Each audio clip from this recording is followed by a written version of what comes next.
Thanks, Dan and Lisa. We're outside the Super Taqueria here in Florida City, and it is said that Dr. Math is inside as we speak, preparing his lesson on limits. Back to you, Dan.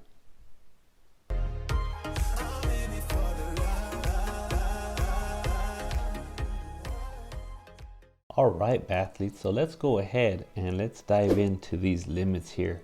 So let's get a deep understanding of what the heck a limit is, because this is a concept that many people struggle with, but not today. All right, so let's dive in here.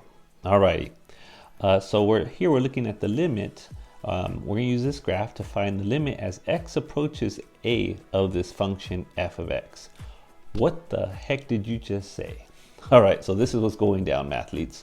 So as we get closer to a from both sides here, so as we get, right, we're in the x direction. As we get close to a, what we're interested in is where's the height of the graph as we get close to a here.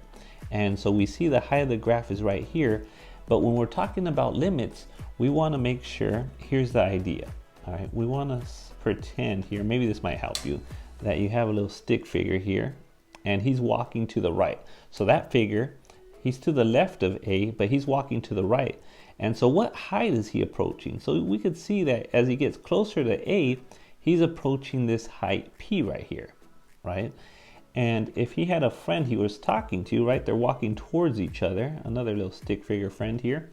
And as this guy's walking to the left, right, what height is he approaching as he gets closer and closer to this x value of a, right?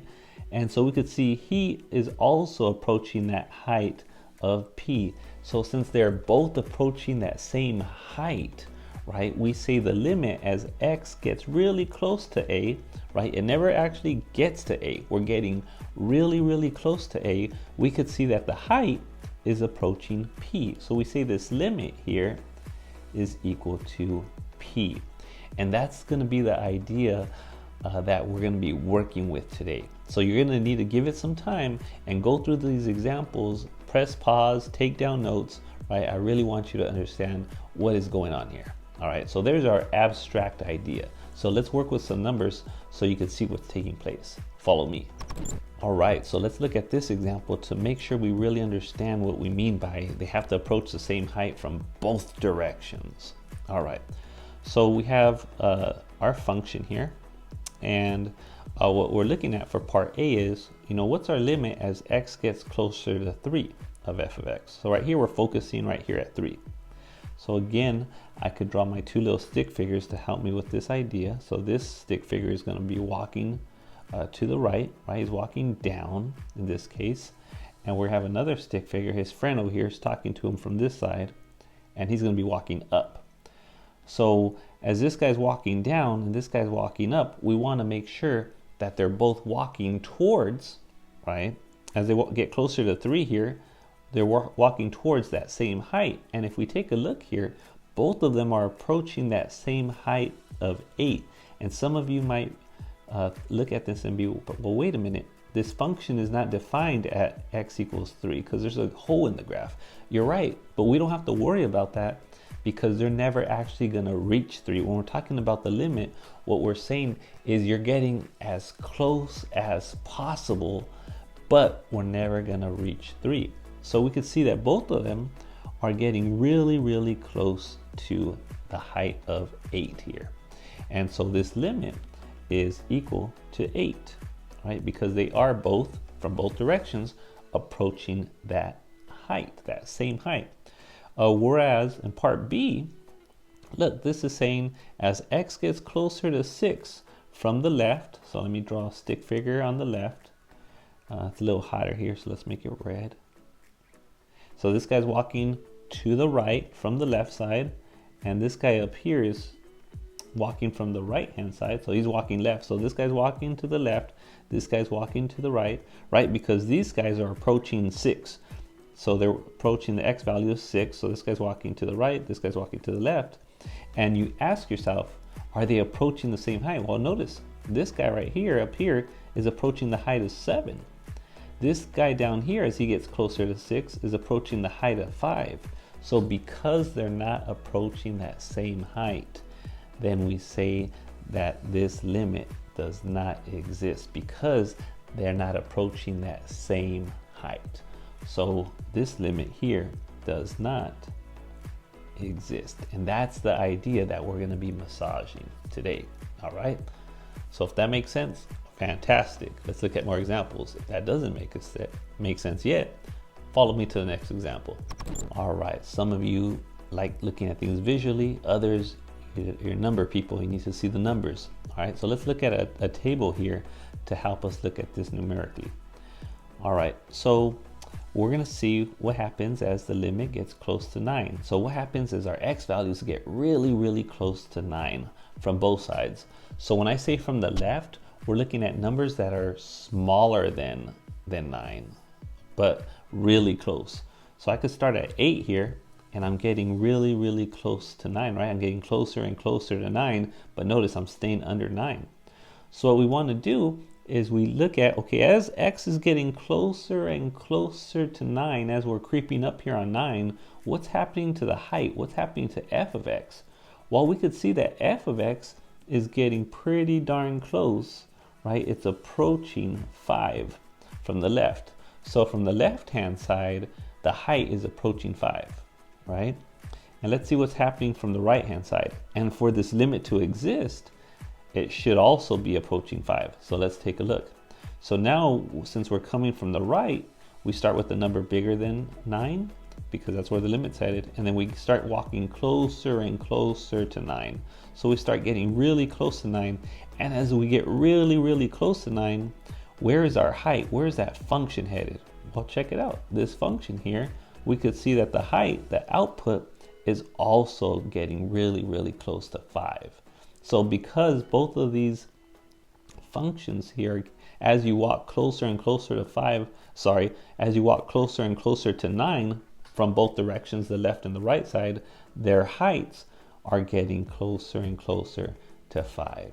So this limit here is approaching 5. All right, so hopefully this idea is making more and more sense, because this is a key part. This is a huge part to calculus here. All right, so let's look at some more examples. Follow me. All right, so look at this problem, because this problem gives people headaches. It doesn't let you sleep at night. All right, tonight I'm giving you your NyQuil. You're going to be able to rest at night. All right, so what gives people issues is we have this hole in the graph. All right, but remember what we're saying. When we're taking the limit as x approaches some number, we're getting extremely close to that number, that x value, but we're never arriving. All right, so as I put my little stick figures here, just to help me look at this and think about it, they're walking towards each other. So this guy that's to the left hand side, where's he approaching? Well, he's approaching the height of 6. How about this guy? He's starting higher than 6, but he's also moving closer and closer to the height of 6, right? And because they're both approaching that same height, that's why our limit as x approaches 3 is 6. And you might be thinking, well, but notice when I plug in 3, my actual height is 5. That's what that dot means, right? But again, we're never actually arriving at 3, okay? Later on, we are going to need this fact once we start talking about functions being continuous at points, right?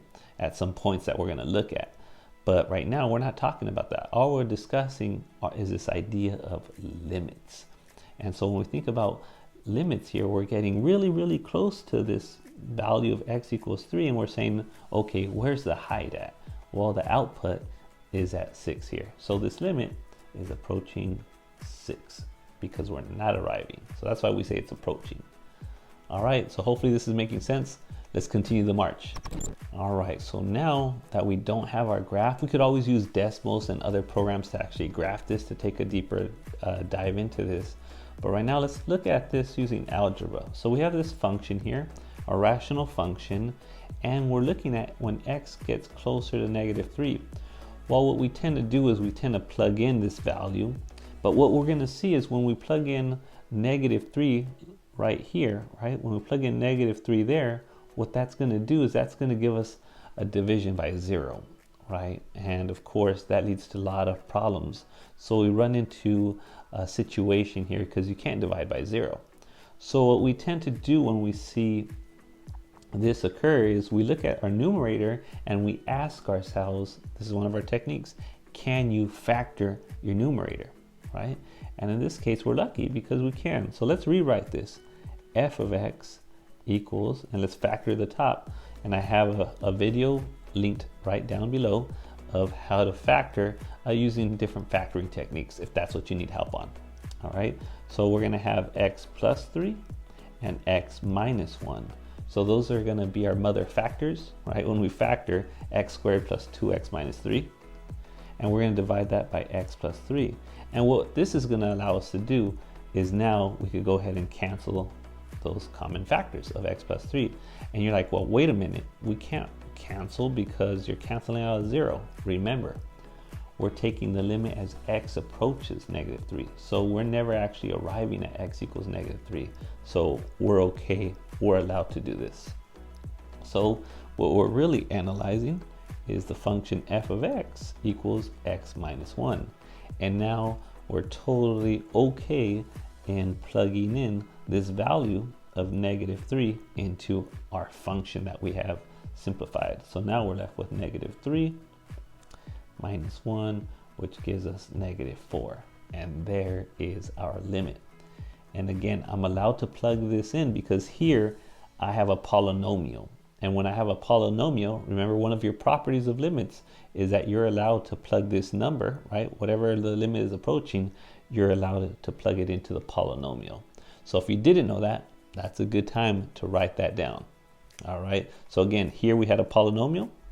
And so all we did is we took, where's that limit approaching? And we plugged it in and we arrived at our limit. So again, I can't be giving you all my secrets, so write that down. All right, Dr. Math, so what happens if our function is a constant? Well, let's look at this example. So here we have a constant, right, our function. So meaning regardless of what your x value is, your height, your y value is always the same, even on Sunday, right? So that's what we have here. The function is 2, right? Because if x is -4, the height is 2. If x is 3, the height is 2. If x is 6, the height is 2, and so forth. So what we're looking at here is, well, what happens as x approaches -4? Well, what we just said is it doesn't matter what x is approaching because our height is always what? Exactly, it's always 2. So when you have a constant function here, then your answer, the limit, is always going to be whatever that constant is, which is 2. And that makes sense because you give me an x value, and I know for this function, it's telling you that your height is always 2. So again, when this is a constant, that's what your limit is. Again, write that down. All right, so based on what we just said, let me have you try this one. So go ahead and copy this down. You have the function is a constant equals 2. So the limit as x approaches 5, you should know this in less than 5 seconds. So what is your limit here? Good. If you listen to that creepy voice behind you, all they said was the limit approaches 2 right there, because this is a constant function. It's that easy. All right, so for this example, we want to notice that you have a polynomial. So whenever you have a polynomial, by definition, what it tells us is that the limit is going to be equal to f of 2, because this is a polynomial. So all we did is we took where x is approaching and we plugged it in to our function. We're allowed to do this because, once again, f of x is a polynomial. So let's go ahead and just plug it in. So you get 2 times 2 squared minus 4 times 2 plus 3. Order of operations, we do this first, right? The exponent. So we got 2 times 4. Let's go ahead and multiply. Minus 8 plus 3. So we get 8 minus 8 plus 3. So those 8's cancel and it leaves us with 3. So this limit as x approaches 2, the limit as x approaches 2 of this function, we're going to see that the height here is going to get really, really close to 3 there, right? Any questions? Good. Follow me. All right, so now we have this linear function, and we're saying what happens as x gets really close to -1. Well, we could see the height here is getting close to 1. And because this is a polynomial, right, it's just a linear function, I'm allowed once again to just plug in this -1 here. So let's go ahead and plug in the -1, and we could see that we expect it to be 1, right, that height. So if I plug in -1 into my function, that's exactly what we get here. All right, mathletes, so this is a good little intro to limits.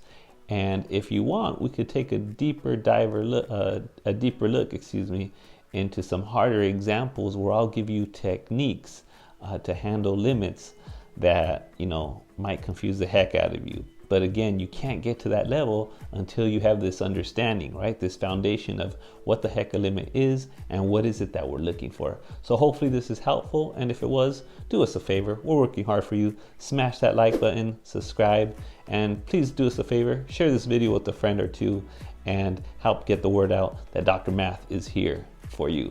All right, mathletes, have a great day. Peace.